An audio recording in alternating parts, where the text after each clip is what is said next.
আসসালামু আলাইকুম dear viewer, software YouTube চ্যানেলে পিএইচপি টিউটোরিয়ালে আপনাকে স্বাগতম। এই ভিডিওতে আমরা দেখব যে কিভাবে পিএইচপিতে পারফেক্টলি ফাইল আপলোড করা যায়। পূর্বের ভিডিওগুলোতে আমরা ফর্মের প্রয়োজনীয় কাজগুলো দেখেছি। তো চলুন শুরু করা যাক। শুরুতেই আমি জাম্প কন্ট্রোল প্যানেলের অ্যাপাচি মাইএসকিউএল স্টার্ট আছে কিনা তা দেখে নিলাম। এক্সপ্লোরারে ক্লিক করে আমরা জানি htdocs আমাদের পিএইচপি ফাইল ফোল্ডার রাখতে হয়। এখানে আমার একটি পিএইচপি টিউটোরিয়াল নামক ফোল্ডার তৈরি করা আছে, যা অলরেডি আমি সাবলাইম টেক্সটে লোড করে রেখেছি।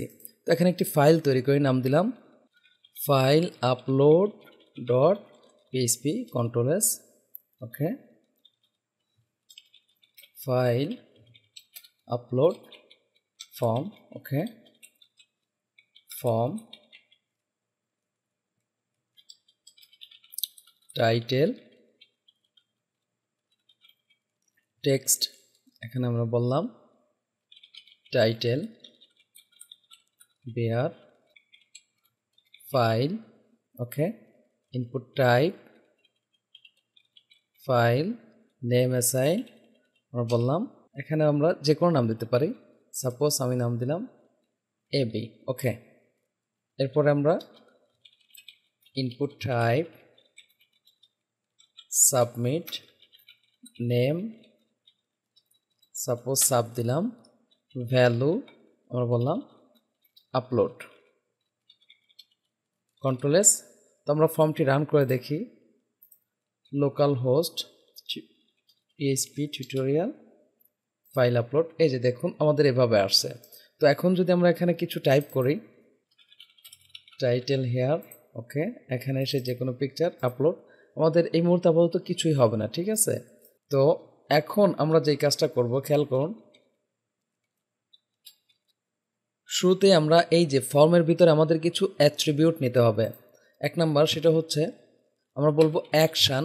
অ্যাকশানের কাজ হলো আমাদের এখানে যেই ভেরিয়েবলগুলো জেনারেট হবে, খেয়াল করুন টাইটেল এবং ফাইলের জন্য এবি একটি ভেরিয়েবল জেনারেট হবে, অ্যারে ভেরিয়েবল। সেই সাথে এখানে সাব নামক আরও একটি ভেরিয়েবল জেনারেট হবে, যেই ভেরিয়েবলের ভ্যালুগুলো আমরা কোন পেজে আপলোড করব তা এখানে বলে দিই। অ্যাকশান যদি আমরা ব্ল্যাঙ্কস রাখি তাহলে সে এই পেজটাকেই ধরে নেবে, আর যদি আমরা অন্য কোনো পেজ দিয়ে দেই তাহলে সে abc.php পেজে গিয়ে সাবমিট করবে। জাস্ট আমরা এখানে ব্ল্যাঙ্কসই রাখলাম। এখানে মেথড আমরা জানি যে পোস্ট বা গেট দেওয়া যায়, কিন্তু ফাইল আপলোডের ক্ষেত্রে অবশ্যই মাথায় রাখতে হবে এখানে আমরা সবসময় পোস্ট ইউজ করব। আর ফাইল আপলোডের ক্ষেত্রে আমাদের এই জায়গায় আরও একটি অ্যাট্রিবিউট ইউজ করতে হবে, যার নাম হচ্ছে ইএনসি টাইপ, ভ্যালু হিসাবে মাল্টিপার্ট বাই ফর্ম ডাটা। এই জায়গায় অনেক সময় আমাদের ভুল হয়ে থাকে, অনেকেই ফ্রম দিয়ে থাকে বা মাইনাসটা নাও দিয়ে থাকতে পারে। তো এই জায়গাটা কেয়ারফুলি লিখতে হবে, multipart by form data. Okay, control S. এখন আমরা যদি এখানে পিএইচপি করি, খেয়াল করুন এই মুহূর্তে আমরা একটি ভেরিয়েবল পাবো, পোস্ট অ্যারে ভেরিয়েবল পাবো, যার ইন্ডেক্স হিসেবে আসবে টাইটেল আর আসবে সাব। আরেকটি অ্যারে ভেরিয়েবল পাবো যেটা হচ্ছে আমাদের ফাইলস। তো এটা হবে মাল্টি ডাইমেনশনাল অ্যারে। তো আপাতত আমরা প্রথমটা দেখি, ইকো ফ্রি। ওকে, আমরা অ্যারে স্ট্রাকচার দেখতে চাচ্ছি, এর মাধ্যমে আমরা বললাম প্রিন্টার। খেয়াল করুন আমি এখানে বললাম পোস্ট, কন্ট্রোল এস। এখন যদি আমরা এখানে এন্টার দিয়ে জাস্ট টাইপ করি টাইটেল হেয়ার, ধরে নিন যে আমরা এখান থেকে ডাউনলোড বা পিকচারেই গেলাম, পিকচার। সাপোজ এখান থেকে যে এইটা আমি নিলাম সফটওয়্যার আপলোড। এই যে দেখুন আমাদের কি আসছে, টাইটেল হেয়ার সাব ইকুয়াল সাবের ভ্যালু হিসেবে আপলোড আসছে, কিন্তু এই যে নেম এবি আছে এই ভ্যালুটা কিন্তু পোস্ট এর অ্যারেতে ঢুকেনি। মূলত এর জন্য আলাদা আরও একটি ভেরিয়েবল তৈরি হয়েছে। আমরা যখন ইনপুট টাইপ ফাইল বলবো তখন আমাদের আলাদা একটি পৃথক একটি ভেরিয়েবল তৈরি হবে, যেই ভেরিয়েবলটি হবে মূলত মাল্টি ডাইমেনশনাল অ্যারে। পিকচারের জন্য যাবতীয় ভ্যালুগুলো আমার ওই ভেরিয়েবলে থাকবে। তো আমরা যদি ওই ভেরিয়েবলটি দেখি, ইকো, আমি এইটাকেই ই করে কন্ট্রোল শিফট টি, জাস্ট আমরা এখানে বলবো ফাইলস, এই নামে আমাদের একটি ভেরিয়েবল তৈরি হবে। সেটা কিসের জন্য, ইনপুট টাইপ ফাইলের জন্য। কন্ট্রোল এস, আমরা এইভাবে রিলোড দিলাম। খেয়াল করুন টাইটেল হেয়ার, এই যে আমি এই পিকচারটা নিলাম আপলোড। এই যে দেখুন এক্ষেত্রে আমার কি হয়েছে, মাল্টি ডাইমেনশনাল অ্যারে হয়েছে, ফাইলস এর মধ্যে আমরা পাচ্ছি এবি নামক এই যে এখানে যেই ভেরিয়েবলটা দিছিলাম আমরা যে কোনো নামই দিতে পারতাম, জাস্ট আমি বোঝার সুবিধার্থে এলোমেলো নাম দিয়েছি। তো এবির মধ্যে আমরা কি পাচ্ছি নেম, এটা মূলত কম্পিউটার আমাদের দিয়ে দিয়েছে।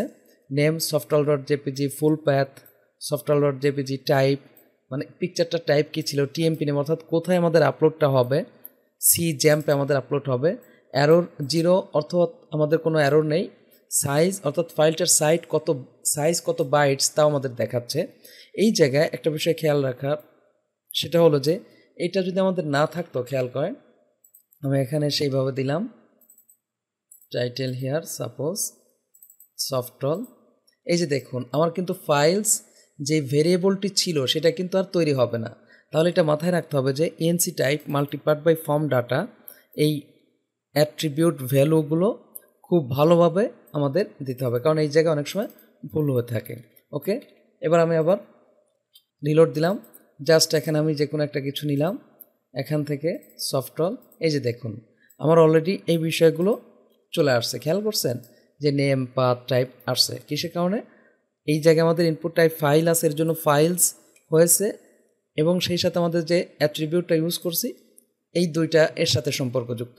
ওকে, এখন যদি আমরা ধরে নিন যে পিকচার নাম দেখতে চাই তাহলে আমরা কি করতাম বলুন তো? আমরা এইটা দেখতে চাইলে তো জাস্ট কি করতাম, এই যে যেহেতু এই টাইটেল সাব আমরা পেয়েছি এই ইয়ারের জন্য আর এই ইয়ারে আসছে আমাদের এইটার জন্য, তাহলে আমরা এখানে কি বলতাম, এইটাকে কপি করতাম control C echo control V, এরপরে এইটাকে আমরা এখানে নিয়ে আসতাম, এইটাকে আমরা সিঙ্গেল কোট বা ডাবল কোটেশনে দিতাম। এখন যদি আমরা রিলোড দেই তাহলে কিন্তু আমরা কি দেখতে পাবো, এই যে আমাদের এই লেখাটি চলে আসছে বা আমরা এই লেখাও চাইলে দেখতে পাবো। এখন কথা হচ্ছে যে এই জায়গার কোনো কিছু যদি আমরা দেখতে চাই তাহলে আমাদের কি করতে হবে, ধরে নিন যে আমি এই নামটা দেখতে চাচ্ছি, তাহলে আমরা এই নাম কপি করলাম। ওকে, আমি এখানে একটা বিআর দিয়ে দিই, পিকচার নাম দেখতে চাইলে কন্ট্রোল ভি আমরা এভাবে নিলাম, তারপরে এইটা আছে কোন এর মধ্যে, এই এর মধ্যে, এই এর কিওয়ার্ড হিসেবে আমরা দেখতে পাচ্ছি AB, control C control V. এখন এই কিওয়ার্ডটা আছে এই এর মধ্যে, আর এই আরে আমরা পেয়েছি কিসের কারণে, এই যে ফাইলসের কারণে, তাহলে এইটা আমাদের লেফটে আসবে। ওকে, এখন আমরা কি লিখবো, ইকো, যেহেতু আমরা জানি স্ট্রিং সবসময় সিঙ্গেল বা ডাবল কোটেশনের ভিতরে রাখতে হয়, এর জন্য আমরা এটাকে সিঙ্গেল বা ডাবল কোটেশনে রেখে দিলাম। এখন যদি আমরা রিলোড দেই তাহলে এই যে সফটওয়্যার ডট জেপিজি লেখাটি দেখতে পাবো, রিসেন্ট দিলাম, এই যে দেখুন সফটওয়্যার ডট জেপিজি লেখাটি দেখা যাচ্ছে। একইভাবে যদি আমরা টিএমপি নেম অর্থাৎ কোথায় আমার আপলোড হবে সেই বিষয়টি দেখতে চাই তাহলে আমার এইটা নিতে হবে control C echo BR, okay control V, এরপর আমরা কি করব, এই যে এইটা নিব কন্ট্রোল সি কন্ট্রোল ভি। তো এই আরে আমরা কিসের জন্য পেয়েছি, ফাইলসের জন্য, তাহলে ফাইলস আমরা নেই ইকো কন্ট্রোল এস। ওকে, আমরা এটাকে নিয়ে নিলাম সিঙ্গেল বা ডাবল কোটেশনের ভিতরে, এই যে দেখুন আমাদের টিএমপি নেমটাও দেখাবে। তো ফাইল আপলোডের ক্ষেত্রে মূলত আমাদের এই দুইটা জিনিস প্রয়োজন হবে, এই দুইটা জিনিস মাস্ট বি আমাদের লাগবে, এইটা এবং এইটা। তো আমরা চাইলে যে এই কাজগুলো প্রয়োজনীয় কাজ করতে পারি, বিভিন্ন চেকিং রেখে যে আমি এত বাইটের বেশি ফাইল আপলোড হতে দিব না, তাহলে এগুলো আমরা এখান থেকে নির্ধারণ করে দিতে পারি, এর দ্বারা চেক করতে পারি। ওকে, এখন আমরা যেই কাজটি করব, পিএইচপিতে একটি বিল্ট ইন ফাংশন আছে যার মাধ্যমে আমরা ফাইল আপলোড করতে পারি, সেটার নাম হচ্ছে মুভ আপলোডেড ফাইল। খেয়াল করুন ফাংশনটা আমি লিখলাম মুভ আপলোডেড ফাইল। এই ফাইলের ফাংশনের ভিতরে ফাইল নেম ডেস্টিনেশন অর্থাৎ কোথায় আমরা আপলোড করব সেই বিষয়টি লিখে দিতে হয়। তো আমি এখানে ডেস্টিনেশন, যদিও এই জায়গায় ফাইল নেম আছে আর এই পাশে আছে ডেস্টিনেশন, মূলত এই দুইটা হলো টিএমপি নেম আর হচ্ছে ফাইল নেম। টিএমপি নেম কোনটা, এই যে খেয়াল করুন সি ড্রাইভে জাম্পে, অর্থাৎ এই মুহূর্তে আমরা যেই ফোল্ডার থেকে এই ফাইলটি রান করব, আমরা কোনো কিছু আপলোড করলে তখন এই পিএইচপি টিউটোরিয়াল এই ফোল্ডারেই আমার আপলোড হবে। তো ফাইল নেমের জায়গায় মূলত আমাদের হবে টিএমপি নেম। তো টিএমপি নেমের জন্য আমরা কোনটা লিখছিলাম, এইটা না, তো আমি এইটাকেই কন্ট্রোল সি কপি করে এখানে দিয়ে দিলাম কন্ট্রোল ভি। খেয়াল করুন তো টিএমপি নেমে যেটার মধ্যে ছিল টিএমপি নেমে এপি যে আমরা এখানে শো করছি, তাহলে এটা দিয়ে দিলাম। আর ফাইলের নাম আছে আমার এইটার মধ্যে, আমরা অলরেডি যে শো করাইছি, তাহলে এইটাকে আমরা কপি করে কন্ট্রোল সি এখানে দিয়ে দিব, কন্ট্রোল ভি। আমরা যদি এখন রিলোড দেই তাহলে দেখতে পাবো যে এই জায়গায় softall.jpg নামক একটি ফাইল আমার আপলোড হয়েছে। এসে খেয়াল করুন, আমরা এখানে আসি, এই যে দেখুন এই পিকচারটি কিন্তু অলরেডি আমার আপলোড হয়ে গেছে। আমি অন্য কিছু আপলোড করি, খেয়াল করুন। তো বেটার হয় আমরা এই বিষয়গুলোকে একটু কমেন্ট করে রাখি, কারণ এগুলো আমার এই মুহূর্তে দরকার হবে না আর, কারণ আমার আসল কাজ হয়ে গেছে। ওকে, বা আমি এই জায়গায় বেটার হতো যে নামটা পর্যন্ত রাখি, নামটা পর্যন্ত আমার লাগবে, আমার টাইটেলও দরকার হবে না, এটা জাস্ট বোঝার স্বার্থে আমরা ইউজ করছিলাম। ওকে, তো এইটুকুকে আমরা করে রাখি, কমেন্ট করে রাখি। কন্ট্রোল এস, রিলোড দিলাম, এই যে দেখুন আসছে softall.jpg সি ড্রাইভ। এখন আমরা এইটাকে আরও বেশি পরিষ্কার পরিচ্ছন্নভাবে করে দিতে পারি। সেটা কীরকম খেয়াল করুন, টিএমপি নেম তোমার এটার মধ্যে আছে, তাহলে এইটাকে আমরা কি করি, একটা ভেরিয়েবলে রেখে দিই। আমরা এখানে বললাম টিএমপি, এভাবেই থাক। ওকে, কন্ট্রোল ভি। আর ফাইলের নাম আছে আমার এইটাতে, তাহলে আমরা এটাকে বলি নেম অ্যাসাইন, এরকম। তো এখন কি হলো, আমাদের কোডটি আরও পরিষ্কার পরিচ্ছন্ন হচ্ছে। দেখুন এখন এই নেমটাকে আমরা কোথায় দিয়ে দিব, এই জায়গায় আমরা দিব, খেয়াল করছেন, কন্ট্রোল ভি। আচ্ছা, এই জায়গায় একটু ব্যাপার আছে, সেটা হচ্ছে যে খেয়াল করুন মুভ আপলোডেড ফাইল, প্রথমে সে কী বলছে ফাইল নেম। তো এখানে যদি আমরা ফাইল নেম দেই, দেখুন কি হয়, কন্ট্রোল ভি, টিএমপি নেম আমরা এখানে দিলাম, কন্ট্রোল ভি। এক্ষেত্রে কিন্তু আমাদের আপলোড হবে না, আমি দেখাচ্ছি, খেয়াল করুন। জাস্ট এখান থেকে আমরা নিলাম এইটা, এরপরে আমরা একটা আলাদা পিকচার নেই, সাপোজ 5 নিলাম, আপলোড। আমরা এখানে দেখি, এই যে দেখুন 5 কিন্তু এখানে আসেনি, তার মানে এখানে আমাদের যদিও লেখা আছে যে file name move uploaded file, file name destination, তো ফাইল নেমের জায়গায় মূলত আমাদের এই টিএমপিটা হবে, অর্থাৎ ডেস্টিনেশনটা হবে, আর এই জায়গায় হবে আমাদের নামটা, একটু উল্টা হবে, কন্ট্রোল ভি। এখন যদি আমরা এইভাবে রিলোড দিই তাহলে দেখতে পাবো এই যে 5.jpg আমাদের আপলোড হয়েছে, যে দেখুন 5.jpg চলে আসছে। তো এইভাবে আমরা যে কোনো ফাইল বা পিডিএফ আপলোড করতে পারবো। খেয়াল করুন, আমি এখানে টাইটেল হিয়ার আবার নিলাম, এখান থেকে একটি পিডিএফ নেই, আমি যদি ডকুমেন্টসে যাই বা ডাউনলোডসে গেলেও আমরা পেতে পারি, এই যে দেখুন পিডিএফ আছে, তো আপলোড করলাম, এই যে দেখুন আমার পিডিএফটি আপলোড হয়ে গেছে। তো যে কোনো ধরনের ফাইল আমরা এভাবে আপলোড করতে পারবো। এখন এইভাবে যদি এখানে আপলোড করতে থাকি, দেখুন আমার এখানে অরিজিনাল ফাইল আছে, পিএসপি ফাইল আছে এইটা, আর এইগুলো কি হয়ে গেছে, আমার বিভিন্ন ফাইল আপলোড হচ্ছে, আপলোড হতে হতে আমার এই ফোল্ডারে কিন্তু অনেক বেশি জমে যাবে। এক্ষেত্রে কি হবে, আমার পিএসপি ফাইলগুলোকে খুঁজে পেতে ঝামেলা হবে। তাহলে আমরা কি করি, পরিষ্কার পরিচ্ছন্নতার জন্য এখানে একটি ফোল্ডার তৈরি করে নিই, যার মধ্যে আমরা আমাদের ফাইলগুলো আপলোড করবো। এখানে যে কোনো নাম দিতে পারি, সাপোজ আমি বললাম আপলোড ফোল্ডার।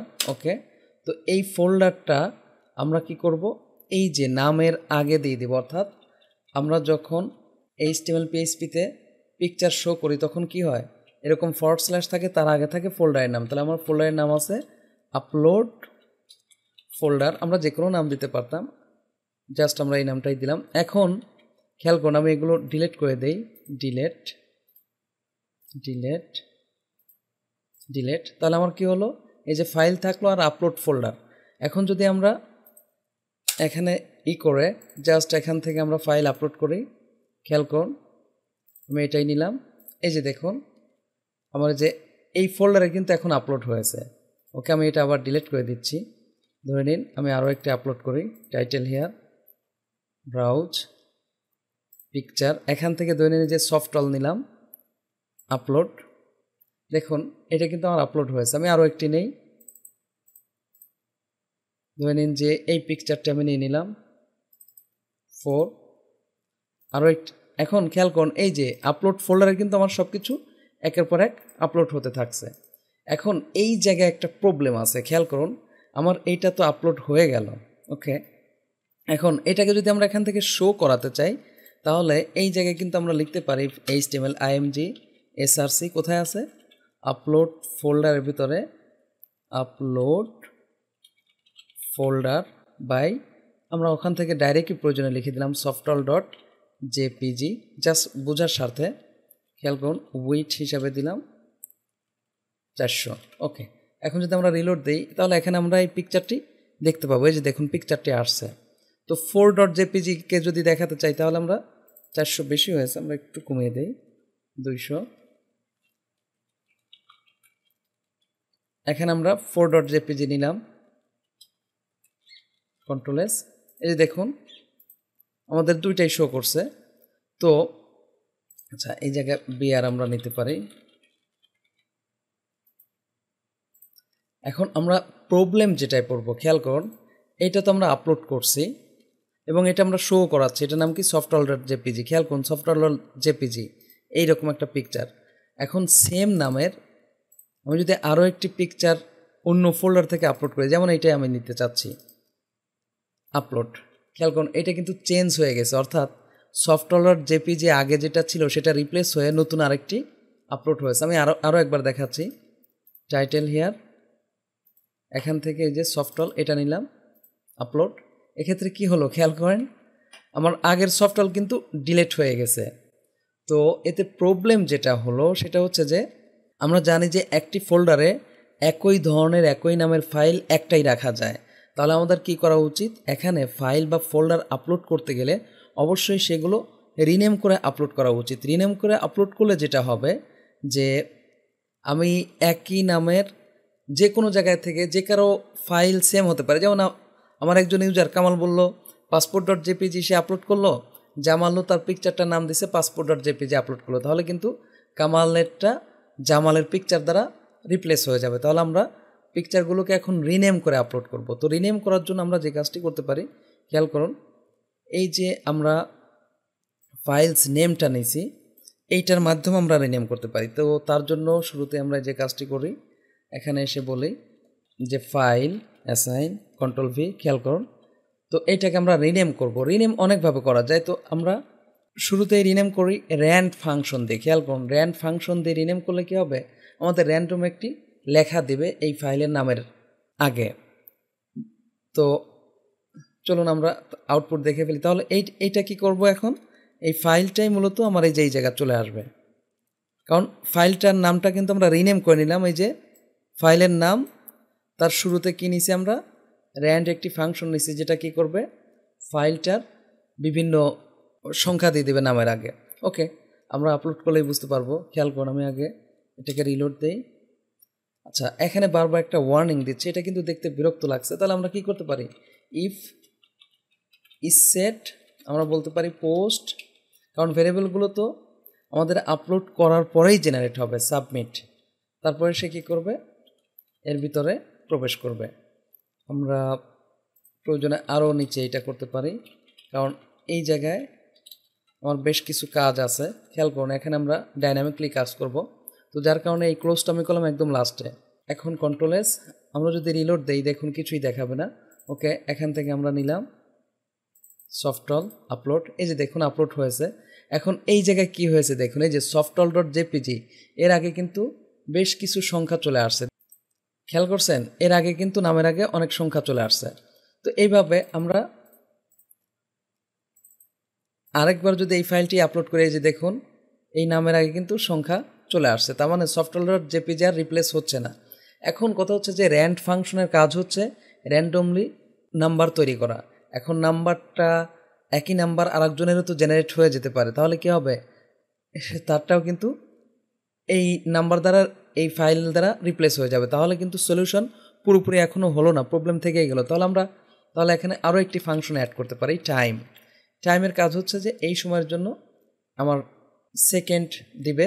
তো এই সেকেন্ড সাথে র্যান্ড কি হচ্ছে আমাদের, যে সেকেন্ড পাচ্ছি, র্যান্ড পাচ্ছি, ফাইলের নাম তো আছেই। তো র্যান্ডমের কারণে আমরা র্যান্ডম সংখ্যা পাচ্ছি, আর এই জায়গায় আমরা এই মুহূর্তে টাইমটা পাবো। ওকে, তো আমি আবার এখানে গেলাম, টাইটেল হেয়ার, এই যে দেখুন এই যে লম্বা একটি কিন্তু আমার চলে আসছে, খেয়াল করছেন নাম কিন্তু চলে আসছে। এখন আপনি যদি চান যে না আমি চাচ্ছি যে ফাইলের ঠিক আছে টাইম আসুক, র্যান্ড আসুক, ফাইলের আগে কত তারিখে এটা আপলোড হয়েছে তারিখটা স্পষ্ট আকারে দেখতে চাই, তাহলে আমরা এখানে ডেট ফাংশন ইউজ করতে পারি এভাবে। কিন্তু সেটা কীরকম, আমি যেমন ডে দেখলাম যে কোন তারিখ, তারপরে এম দিলাম কোন মাস, এরপরে ওয়াই ক্যাপিটাল দিলাম যে কোন শোনে। তো এখন যদি আমরা রিলোড দিয়ে আবার এখান থেকে মনে করুন আপলোড করি, এই যে দেখুন আপলোড হয়েছে। এখানে আমরা যাই, দেখুন এই জায়গায় কি আসছে 18/4/2025। এখানে আরও একটু পরিষ্কার করার জন্য আমরা এইভাবে লিখতে পারি মাইনাস, ওকে। তাহলে কি হতো, এই যে 2025-এর পরে আরেকটি হাইফেন আমার আসতো, ওকে। আমি এন্টার দিলাম, খেয়াল করুন, ক্লিক হেয়ার, দেখি আমরা কি হলো, এই যে দেখুন 18/4/2025, তারপরে কিন্তু নামটা আসছে। এখন আপনি যদি আরও স্পেসিফিক করে দিতে চান যে আমি এই ফাইলগুলোর নাম নিজের মতো করে শুরুতে দিব, তাও দেওয়া যেতে পারে। তাহলে এখানে আমরা একটি নাম দিয়েই দিলাম, ধরে নিন আমি নাম দিলাম সফট অল, ওকে। আর এখানে হাইফেন একটা ইউজ করলাম, ওকে, কন্ট্রোল এস। তাহলে আমার ফাইলটি এখন কি হইল, সফট অল, পরে ডেট দেখাবে, অর্থাৎ এই নাম আসবে, তারপরে ডেট আসবে, তারপরে টাইম আসবে হাইফেন দিয়ে, এরপরে টাইমের সাথে র্যান্ড আসবে, আর ফাইলের অরিজিনাল নামটাও থাকবে। খেয়াল করুন, টাইটেল, আমরা সফটওয়্যার এটাই নিয়ে আসি, আপলোড, ওকে। এই যে দেখুন সফটওয়্যার লেখা আসছে, ফাইলটি বেশ লম্বা হয়ে আসছে। আমরা এই জায়গায় স্পেসটাকে অ্যাভয়েড করি, কারণ ফাইলের নামের ক্ষেত্রে স্পেস অ্যাভয়েড করা ভালো। তো আমরা এখানে রিলোড দিলাম, ক্লিক হিয়ার, ওকে, সফটওয়্যার। এই যে দেখুন আরও একবার সফটওয়্যার নিলাম, এটা দেখুন এই যে অনেক সুন্দরভাবে কিন্তু হয়েছে, পরিষ্কার পরিচ্ছন্ন এখন বোঝা যাচ্ছে। আপনি চাইলে এখানে লিখতে পারতেন যে প্রোডাক্ট বা স্লাইডার, আপনার যে ধরনের পিকচার আপলোড বা ফাইল আপলোড করতে চান সেই বিষয়টি। তো একইভাবে এখানে কিন্তু আমরা ওই যে পিডিএফকেও আপলোড করলে সেটা কি হবে, রিনেম হয়ে আসবে। যেমন আমি এইটাই নিলাম, এই যে দেখুন আমার এই পিডিএফ ফাইলটি, এই যে পিডিএফ, এটা কিন্তু অলরেডি রিনেম হয়ে আসছে। তো আমি এখানে আরও একটি পিকচার নেই, পিকচার, ওকে, এখান থেকে টুই নিলাম, এই যে দেখুন আমার যে টু, এটা আপলোড হয়েছে। এখন এই জায়গায় আমরা যে কাজটি করতে চাচ্ছি, যে এখানে আমি এই যে পিকচারগুলো দেখিয়েছি, এই পিকচারটা এইভাবে না দেখিয়ে আমি চাচ্ছি যে এই মুহূর্তে যেটা আপলোড করলাম আমি এটা উঠিয়ে দিই, আপাতত একটা দেখতে চাচ্ছি যে এই মুহূর্তে যেটা আপলোড করলাম সেটাই যেন শো করে, অর্থাৎ 2.jpg আপলোড করছি না, এইটাই যেন শো করে। এখানে আর ইকো করার আমাদের দরকার নেই, ওকে। এগুলোকে আমি উঠিয়ে দিলাম, ওকে, রিলোড দেই। এই যে দেখুন এখন এই মুহূর্তে যেই পিকচারটি আমি আপলোড করব, ফাইলটি আপলোড করব, সেটা দেখাতে চাচ্ছি। তো যেহেতু এখানে আমরা imgsrc করছি, তাহলে এখানে পিকচারটি দেখাবো। তো খেয়াল করুন তো ফাইলটি আমার আছে কোথায়, এই নেমের মধ্যে না, আপলোড ফোল্ডারে। এখানে কি করছে, আপলোড ফোল্ডার পেলাম, সেই সাথে ফাইলের নাম। তাহলে আমরা জাস্ট এইটাই যদি এখানে php করে দেই, আমি এখানে বললাম php ইকো কন্ট্রোল ভি, খেয়াল করুন এই যে নাম, আচ্ছা এই জায়গা নামটা থাকবে, আমরা কাট করে নিছি, ওকে। তাহলে এই নামটা এখানে চলে আসলো, নামের আন্ডারে কি আছে, আপলোড ফোল্ডার, তারপর ফাইলের নাম, ফাইল তো যে এইটা, কন্ট্রোল এস। এবার দেখুন আমরা যেটা আপলোড করব সেটা এখানে ডাইনামিকলি আমাদের শো করবে, এই যে 3.jpg, এই যে দেখুন আসছে। আমি আরেকটা নিয়ে আসি, সফটওয়্যার নিয়ে আসি, এই যে দেখুন সফটওয়্যার চলে আসছে, এটার অনেক বড় নাম হয়েছে। আমরা আরেকটা নিয়ে আসি, ধরে নিন যে আমি এইটা আনতে চাচ্ছি, এই যে দেখুন চলে আসছে। তার মানে আমাদের এখন পিকচারগুলো কিন্তু ডাইনামিকলি এই জায়গায় দেখাচ্ছে, খেয়াল করছেন, এই যে দেখুন সফটওয়্যার চলে আসছে। তো সবগুলো পিকচারই যদি আমরা দেখাতে চাই, তো সাধারণত আমরা কি করে থাকি, এই যে এই নামগুলো ডাটাবেজে নিয়ে থাকি, আর ডাটাবেজ থেকে এগুলো আমরা শো করে থাকি। তো আমার এই চ্যানেলেই এই ধরনের প্রজেক্ট আছে, আপনি প্লেলিস্টগুলো একটু ঘাটলেই বুঝতে পারবেন, সেখানে প্রজেক্টটি করা আছে যে কিভাবে ডাটাবেজে ফাইলের নাম পাঠাতে হয় এবং ডাটাবেজ থেকে কিভাবে শো করাতে হয়। তো আশা করি ভিডিওটি ক্লিয়ারলি বুঝতে পারছেন যে কিভাবে আমরা ফাইল রিনেম করে পারফেক্টলি আপলোড করতে পারি। যদি ভিডিওটি ভালো লেগে থাকে প্লিজ লাইক করবেন এবং কমেন্ট করে আপনার অনুভূতি জানাবেন। আর যদি চ্যানেলটি সাবস্ক্রাইব করে না থাকেন প্লিজ সাবস্ক্রাইব করবেন। পরবর্তী ভিডিওতে দেখা হচ্ছে। আল্লাহ হাফেজ।